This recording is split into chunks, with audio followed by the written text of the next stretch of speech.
দলের নেতৃত্বে গড়ে উঠে নাই, উঠেছিল ছাত্র তরুণ সমাজের নেতৃত্বে। তাদেরকে স্যালুট জানাই। 15.5 বছরে দফায় দফায় আন্দোলন করেছি, জীবন দিয়েছি, জেলে গিয়েছি, ফাঁসির কাস্টে দাঁড়িয়েছি, কিন্তু ফ্যাসিবাদকে আমরা তাড়াতে পারি নাই। জুলাই আন্দোলনের মধ্য দিয়ে যখন সারা দেশবাসী একাকার হয়ে গেল, তখনই ফ্যাসিবাদ দুপুরের খাবার ফেলে দিয়ে পালিয়ে যেতে বাধ্য হলো। এর আগে তো আর পালিয়ে যায়নি। সুতরাং এই ক্রেডিট জনগণের, নেতৃত্বের ক্রেডিট আমাদের তরুণ সমাজের। এইটা দিয়ে কেউ টানাটানি করুক, তা আমরা পছন্দ করি না। এই আন্দোলনের কোন মাস্টার মাইন্ড, একক মাস্টার মাইন্ড কাউকে স্বীকার করি না।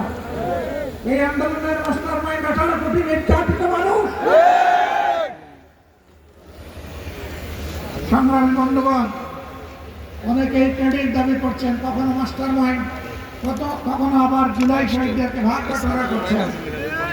আমি এগুলো নিন্দা জানাই। শহীদদেরকে নিয়ে রাজনৈতিক রং